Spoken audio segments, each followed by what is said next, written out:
Welcome to the They Follow from Burners podcast with your host, Raider Ragu. Please download the podcast and follow the show. Also, subscribe to our YouTube channel at Raider Ragu.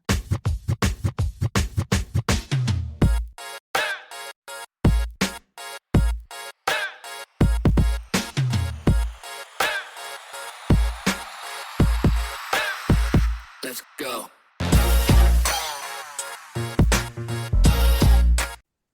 Good, Raider Nation. Get on in here. Welcome in. Got a few things to chop it up about. Hope everybody's doing well. Let's jump right into it. Let's get a little business taken care of right quick. So, AP has started to round out his staff in general and as a whole. So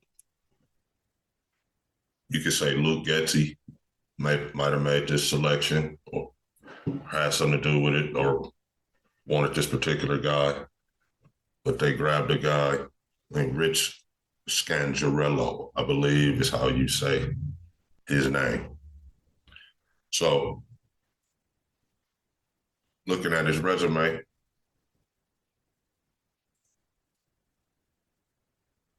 up until now,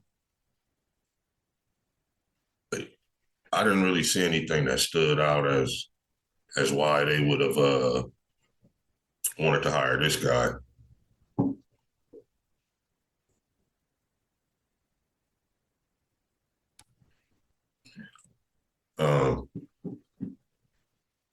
He has been ran twice. Like, that's what stood out to me. He had stints in the league, various teams. He even played,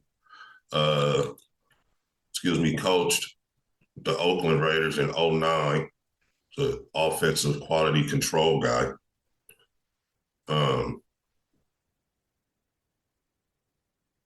He got ran by the Donkeys in 2019 by Coach Fangio when Dick Fangio was the head coach in Denver, because the offense was trash.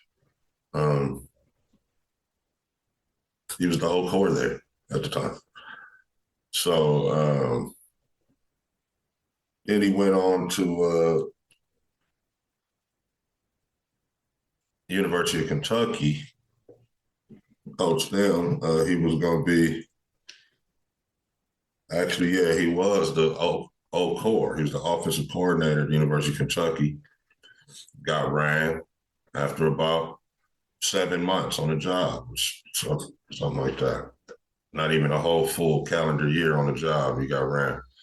Got hired in February and ran in November, 9 months. Wasn't in football at all last year, 2023. And then the Raiders hire him off the couch, 2024, to coach the running backs. So I'm going to just go ahead and say it, man. This is the first suspect hire, in my opinion. Like, why this guy? Seriously. That's a serious question. Why this guy? We're going to try to, look into that as we go forward here into the new season, which is about to start next week. He got that little early free agency period that everybody gets excited about. Really, none of the contracts can be finalized, but guys can get deals done. In principle, they can talk to people, saying who they're signing and whatnot as the new year gets started. But this is an interesting hire, and I feel like, a bit of a suspect hire, if I'm being honest. Okay, so I'm going to leave that at that. Rich Scangarello, welcome to the team, sir. And we will give you a chance. But you're They follow from Burners podcast with Raider Ragu got you as suspect. So we're going to be watching you closely. All right.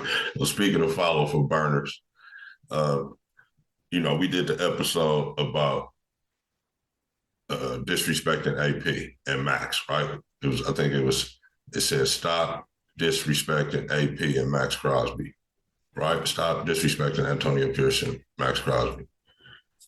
Why did I see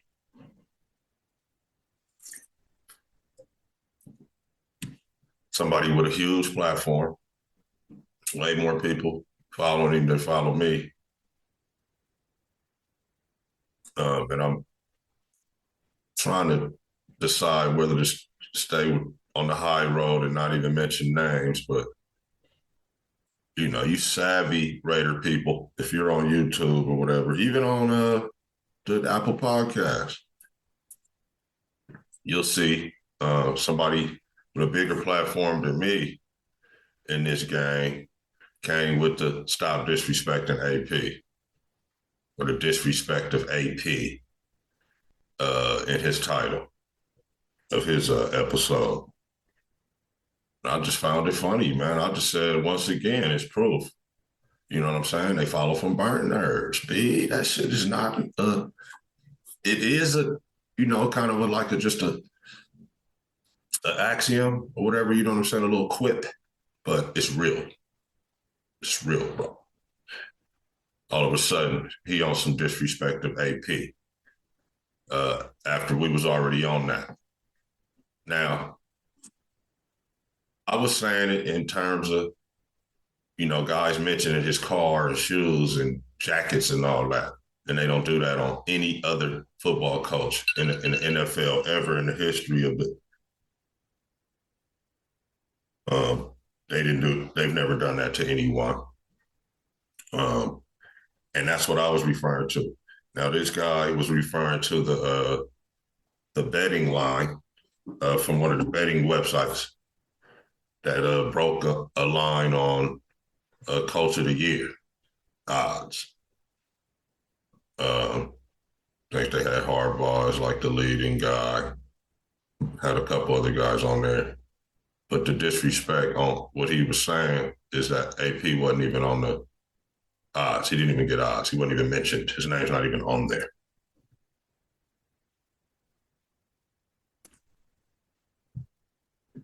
And yeah, that could be construed as a bit of disrespect, and it is. It's really like a Raider diss, right? Just saying that we're not even gonna include you guys in this. You could also say, well, he had that half a year already, so they were kind of sticking to guys that's going to be first year coaches or whatever.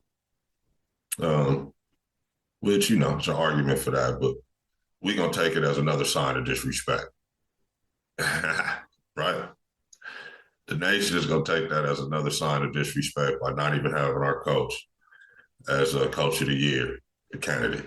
We don't have a quarterback, right? At the time they put those odds out, the Raiders, we had Aiden O'Connell. So maybe is that a shot at Aiden saying, we're not convinced with him. If he's going to be their guy, then we can't even bet on there's no need to even have odds on Antonio Pierce? Or is it because, they don't know the QB situation overall? Like, what are we going to do with the 13th pick? Are we trying to trade up and get into the top three? Everybody's just saying that, just throwing that sentence around or whatever, as if that's simple. When there's several other teams ahead of us that need quarterbacks. There's enough ahead of the Raiders that need quarterbacks that could trade and make as good or better packages. Pauls. Maybe even be willing to add a player, which I don't think the Raiders are going to be willing to do. They're not going to trade somebody like, say, Max Crosby in any of these trade scenarios, man, to bring a quarterback in. So where that could be done, the Raiders could trade up into the top three. That's not. I don't think it's something that's likely. I would call it not likely. It's going to cost too much if there is even a opportunity. There may not even be an opportunity. Last year they tried to trade up into the top three and got denied. You know what I mean? It wasn't whatever they came with wasn't good enough. And with all these teams that could do the same thing, we don't know if any package the Raiders put together can be good enough. And moreover, we don't know which quarterback they want. You know, I think they should take Daniels. I like Daniels. I think Daniels the best of the three guys of May and Williams. I think Daniels, Jaden Daniels, the guy that won the Heisman at LSU, I think he's a better player as I've broken down a little bit of tape in the last couple of weeks. I think he's fantastic, man. I see why he won the Heisman. I see why he's going to be a top draft pick. And with the ties to AP already, I can see why people are, you know, the rumor about the Raiders going into the top three to try to grab him. Pause. So, you know, hopefully the Raiders can grab a QB, but we didn't even get this whole thing started because I was talking about AP not even getting a nod, so to speak, from the players, the website where they, you know, bet on the players and make the bets and all that. Those daily fantasy sites where he didn't even get odds on if he was going to be a coach of the year or not. All right. We'll take that as disrespect. All right, now, stick with me now, nation. Check this out, man. I'm on one. Now, if you hear this from anywhere else, you know, we all know together that they follow. They just don't say nothing. Because I got all the hot takes. All right, so let me start this off like this right here. The Raiders got Michael Mayer at the tight end position. He is starter going forward. Hopefully his toe has gotten better. I know that can be crucial. So I hope the young man's toe is coming along or better or progressing to where he's going to be okay. Hopefully that's not an issue. And we're going to talk about this situation right here as if that's not an issue. All right. So he's our guy. 602 snaps last year before he got injured. 27 receptions, 304 yards, 2 touchdowns. Mayer is due roughly $12 million through 2026. So he's locked up. You know, so we got 24, 25, 26 with him under the contract that he's currently under. And he's going to be the starter. He came on as the season progressed, start to get a feel for the pro game, had a nice touchdown catch against, let's say it was Indy. Had a nice touchdown catch right over a guy. Might have been KC. One of the guys, I forget, but you guys remember, Aiden chunked it over the guy, over the top of the defender, and Mayer went up and got it anyway. Mayer's going to be the tight end going forward. Also, he got better blocking. When the season first started, he was struggling.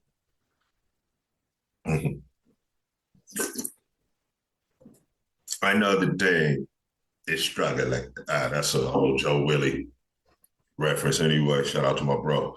He's struggling. Anyway, Austin Hooper is unrestricted free agent, play 500 snaps. And we got named Cole Fotheringham. That is a free agent as well. He played on a 1-year, $795,000 deal. All right. Pretty thin.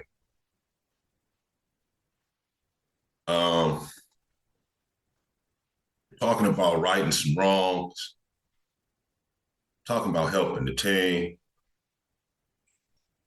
talking about a situation that can work out for all parties.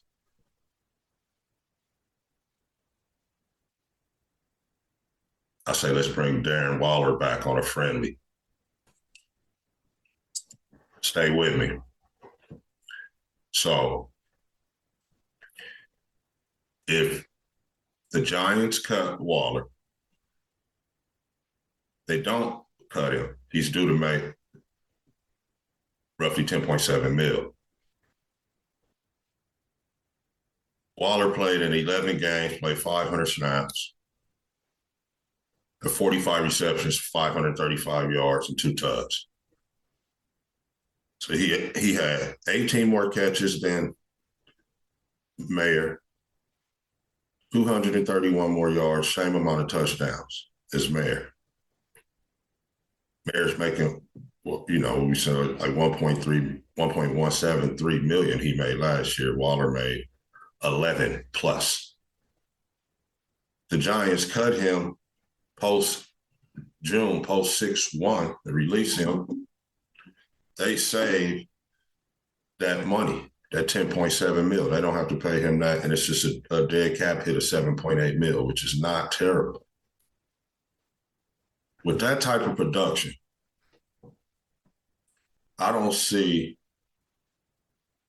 the Giants picking up this year under this contract and paying this out at 10.7 with that type of production. Giants are probably likely going to draft a tight end if they're going to stay with Daniel Jones or not. I'm thinking they're going to go into the tight end. They're going to be in the tight end market in the draft or free agency. I have them not picking up that contract from Waller with that production. It's not worth it. It's not good money return on the dollar. So now, look what that does. Waller's girl still plays for the hoop team, right, in Vegas. So he wants to come back. We're not sure if Davis ever even really wanted to trade him. They seem like they had a pretty good relationship, and we never really got the word on that.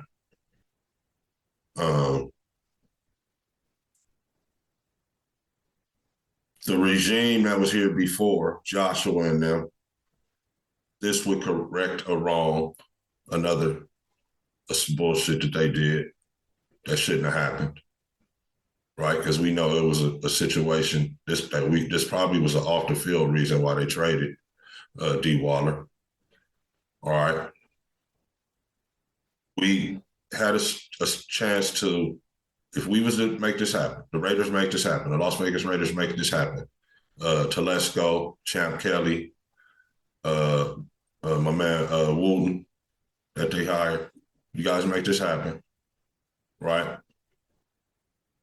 It's correcting what those guys did. That was wrong. Also, we get to keep the guy, Trey Tucker, right? That we traded him for, essentially, because that's who we picked with that pick that we traded New York Giants for, right? So now, we get to keep the guy that we traded Waller for. We get to bring Waller back for less. Waller doesn't have to be the main guy, so he can hopefully stay healthy. He gets to come back to the town with wifey.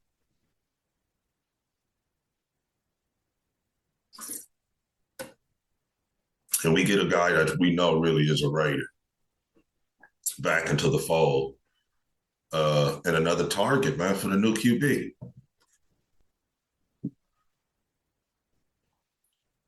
Stay with me, Raider Nation. What you say? Bring him back on a team-friendly deal. I'm not saying veteran minimum, but something we can all live with. He can not have to be the guy. Meanwhile, show Mayer some tips, some ins and outs, pass blocking. Pass route running, nuances of getting open, veteran stuff, tight end, in-line blocking and whatnot. I think it'd be a great idea. And if you hear anybody else saying it, you know that they truly are following me on the low from their burner phones, burner accounts. So we don't know that they're doing it, but we know they're doing it. Because I'm tapped in and I know foot and I know what the Las Vegas Raiders, need to do to win the National Football League. Right? So you're going to often hear me say stuff and then they come behind me and say something similar like they made it up. But yeah, so we hired the QB coach, Rich Gangarello. I'm on the record as calling it suspect. We got some evidence of perhaps following some burners from somebody with a huge platform that speaks on the Raiders, the Insider Podcast guy, talking about disrespecting AP after I had already said that. All right, maybe I'm tripping, B. You're right. You know what I'm saying? I'm tripping. Whatever. They follow from burners. Anyway. And then we're going to bring Waller back on a team-friendly deal. Waller's already made his money. He's going to come back and be with wifey. Everybody's happy. Come back and mentor young Mayer. And then we can go about what we're going to do on the draft. So, okay, man, I ain't going to hold y'all, nation. As I always say, just win, baby. And also, remember. Thanks for tuning into today's episode. Please be sure to subscribe, download, and share B. We really appreciate you spending your time with us here at They Follow from Burners podcast with Raider Ragu.